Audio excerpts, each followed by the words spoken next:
Welcome to Legend of Zelda Tier List of the Kingdom. Because it's like Tears of the Kingdom, but like tier list. We're doing a tier list for Legend of Zelda, ladies and gentlemen. Tears of the Kingdom came out today, and I thought about doing a tier list for Legend of Zelda because I'm a huge fan of Legend of Zelda.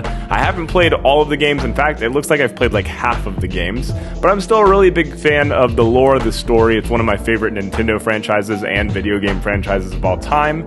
And yeah, so we're going to go based on nostalgia because just like the Star Wars tier list, which I'll link right over here, I've only played these games once. I think there might be one or two games I've played more than once, but for the most part, I've played all of them one time. We're going to go based on my initial reaction to playing that game. I also want to try doing things differently. I kind of just openly ask people to like, comment, and subscribe, you know, like the normal YouTuber thing, but I want to do something differently. I would love for you to subscribe. Just go ahead and do that. That really helps me out great. But what I would really like is if you enjoy the tier list videos or if you enjoy the Legend of Zelda content, whatever video you're watching, go ahead and leave a like. Let me know that you enjoy it. I'm going to be reading likes as you want me to make more of that content. So if you see me doing a bunch of tier lists and you hate it, don't like the video, it really helps me out though. You can like it and then leave a comment saying you don't like the tier list, and that does the same thing, only that helps me out more. So I'd really like that. But if I just see a like, I'm going to assume you like it. If you leave a comment, you can suggest what you want to see in the future. So maybe if tier lists aren't your thing, or you do like tier lists, but you have a specific one you want me to do, go ahead and comment so that I know what you're looking for. But I think that'll be a better system because right now I'm just kind of guessing, and some videos do well and some don't, and I don't want to guess. Just tell me what you want to see and I'll make it happen. Great. So we're starting off the tier list with a bunch in the never played category. All of the never played outside of Adventures of Link, which is Zelda 2, are not mainstream games. I've played the mainline Zelda games. These are kind of like spin-offs for the Game Boy or the DS or so on and so forth. So I haven't played Four Swords. I haven't played Seasons or Ages. I know what Zelda 2 is, and I know it's very hated because it's a side-scroller. Fun fact, if you didn't know that, the original Legend of Zelda was a top-down view, which goes in all directions, like 4 directions, diagonals. I think you could go, maybe not. Link 2, or Zelda 2, is a side-scroller like a Mario game, or like a Castlevania, and it did really poorly. And then there's a lot of the like Toon Link series games, so like Spirit Tracks, Minish Cap, I have not played. And then I forget what it's called. Is it Triforce Heroes? It's so hard to see. The very last one on the tier list is a 3DS game where you can play multiplayer with friends to do like puzzles and dungeons and stuff like that. I didn't have any friends, so I didn't play that game. Great. So the one we're going to start with is going to be the original Legend of Zelda game, way back from the 80s. I'll also say I'm going to follow the same structure of my Star Wars tier list where there's only going to be one game that's an S tier and there's only going to be one that's a D tier. I don't have an F tier because I felt very strongly with Star Wars that there were F tiers. With Legend of Zelda, out of all the games I've played, I don't really feel like any of them deserve an F.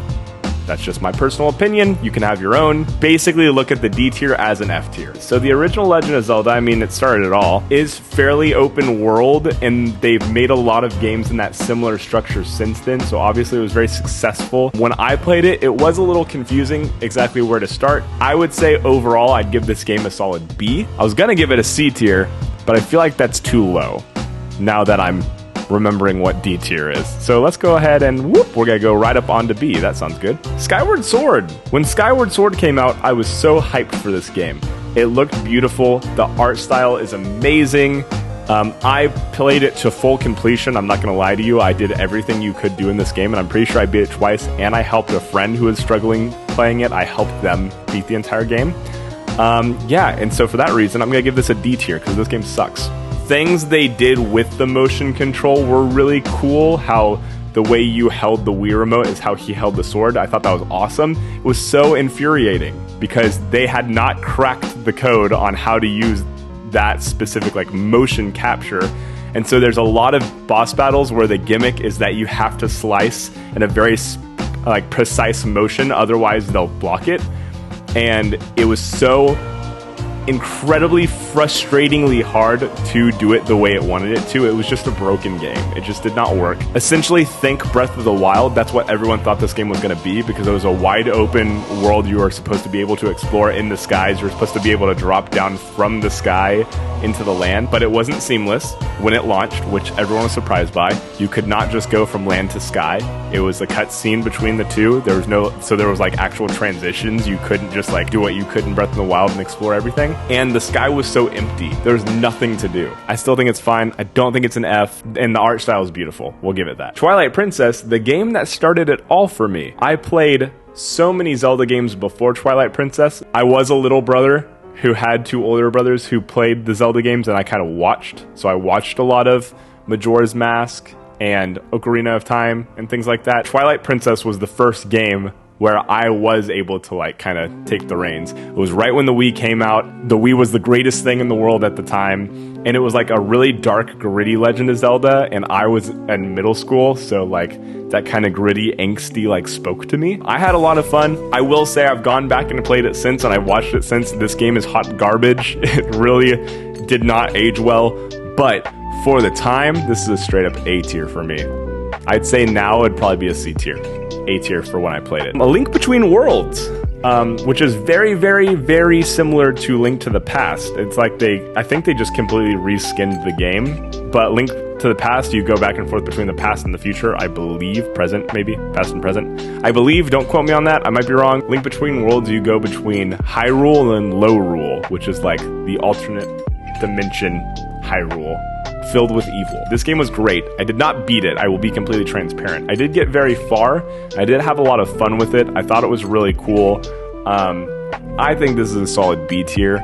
I did get a little lost and confused, which is why I never played it, so I can't give it that full A, but while I played it, it was a lot of fun. Link's Awakening is the first Legend of Zelda game I ever personally played. I actually used to play it a lot on the Game Boy when it came out. I did not really ever make much progress in that game at all. I would always get to the first dungeon, beat it, and then restart the game because I had no idea what I was doing. But during my time, I thought it was super cool. They had Mario references, they had references to Yoshi, they had references to Kirby, they had Chain Chomps in the game. Like, it was just kind of a modge podge of just all Nintendo assets were in this game. I think Kirby was in the game, like Kirby himself. You think about it, and you look back and you're like, that's so out of place for Legend of Zelda. Like, I don't think Zelda would really do that today, or they'd make it very tongue-in-cheek. Like, this was just, it was integrated into the game. The really cool thing about it is the whole point of Link's Awakening is that it's all a fever dream. He's like in an alternate dimension where he's like asleep, and you're trying to like solve everything to wake Link up, and for that reason, the fact that it feels like a fever dream is just right on the money. It's really awesome. They also made a updated version of this game for the Switch, and they updated the art style, and instead of it being like 2D top down, it's like from like a slanted perspective. So it's like top down, but it's also still 3D, and it feels very open. It's got the cartoony art style, which is beautiful.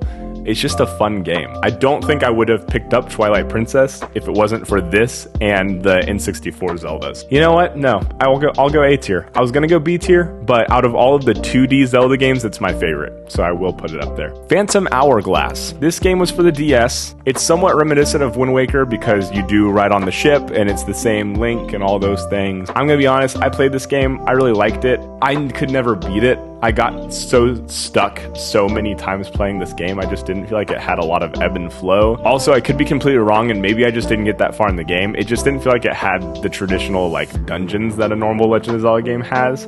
It wasn't as incredible as like a 3D like console Zelda, but it also didn't have the same charm as like a 2D Game Boy Zelda. So for that reason, I'm gonna go C tier, because that's what feels right to me in this moment. Link to the Past is great. It's, again, very, very reminiscent of Link Between Worlds. I don't want to say it's the same game because they do so many different things to it, but it's the same world, so it feels very similar. I do think Link Between Worlds is just a cooler game because it's newer and they have a lot of really cool things that they added into it, but Link to the Past is still a really great game. I really don't think you can say one is like confirmed better than the other. I do think that's also a B tier. Look at this. Legend of Zelda is crushing it, guys. Everything's like, it's pretty top heavy. Ocarina of Time. Ooh. This is a tough one. I said I was going to go based on first impression and based on my interpretation of the game, so that's what I'm going to do. I would say from a story perspective, it's great. It's fantastic. The story is awesome. I don't think that the franchise would be as amazing as it is if it wasn't for Ocarina of Time. The game was very ahead of its time. It was kind of like a Mario 64 where it was just like things that people have never done before and it was revolutionary. Try going back and playing it now. It's a little goofy in some ways. The boss battles are pretty goofy. The controls are just janky. It was an amazing game. And you know what? I will say, if we are counting the remakes for this on the DS, incredible. From my initial time playing this game, and there's a reason for this, I have to go with B tier. Just from initial time playing and from my initial time, like I said, I had 2 older brothers who played these games and I watched them play these games. That's what got me so interested and invested in Zelda in the first place. Ocarina of Time does not stick in my memory, as well as this next one, Majora's Mask. Now, I'm going to do a flippy flip, and I'm going to say that Ocarina of Time story, amazing. Majora's Mask story, But Majora's Mask is in the same world as Ocarina of Time. The only difference is, I guess there's 2 differences.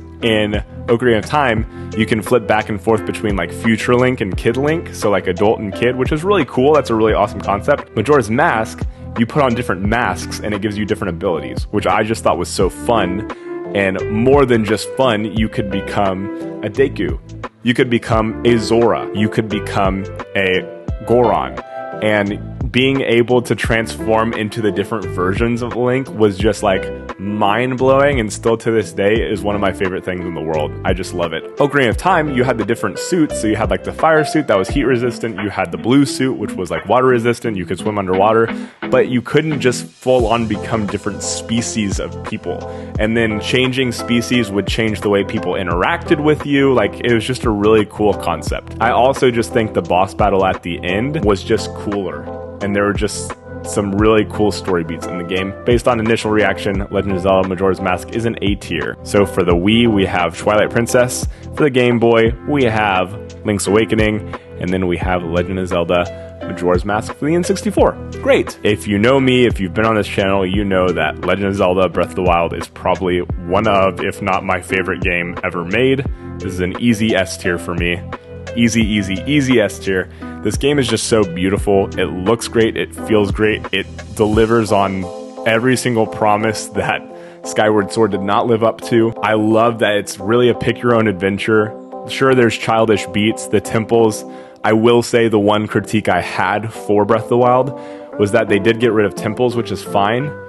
They replaced them with the Divine Beast, which the Divine Beasts were really cool, but I felt like the puzzles and the story beats inside of the Divine Beasts were very similar. Of course, they had different styles of puzzles, but like they all felt very generic and very basic and one and the same.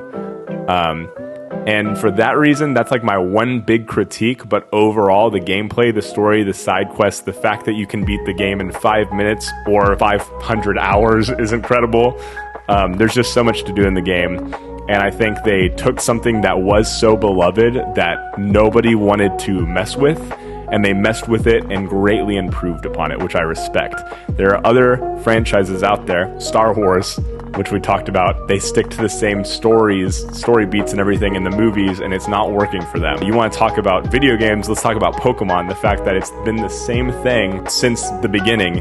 And don't get me wrong, Pokemon Yellow, Pokemon Red, Pokemon Blue slaps. Again, some of the best video games of all time, but they never improved upon it. And it's been how many years?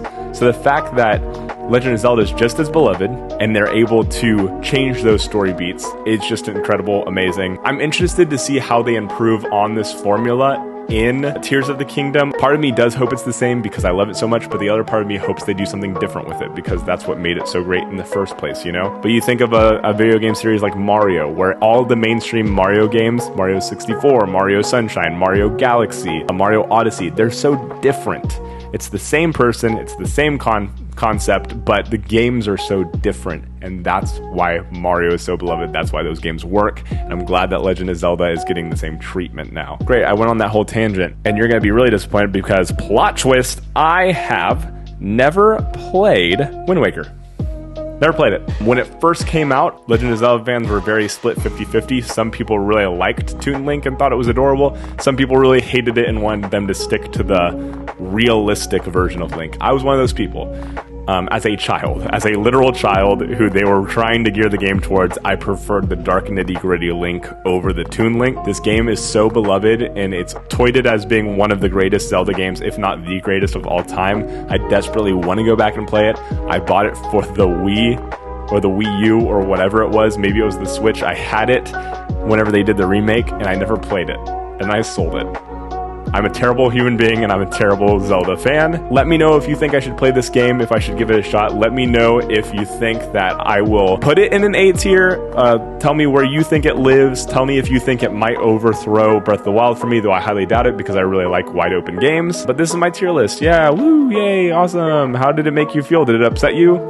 Did my nostalgia make you mad? If my nostalgia points did make you mad, go ahead and write it down on a deposit slip. Bring it to the bank of Made Up on Crybaby Avenue and I Don't Care Lane. But thank you so much for watching this video. Once again, go ahead and subscribe. If you liked it and you want to see more tier lists, go ahead and leave a like. If you hated it and you want to see different things, leave a like and a comment telling me that you don't like it and you want to see different things, because the likes and the comments and the subscribes helps me out, and I've been stuck at 309 for about a month now, so it'd be really cool if I went up a little bit, you know? Yeah, let's do it. Woo, baby, yeah, let's go, let's do it. I'm gonna go ahead and play some Tears of the Kingdom now. Bye!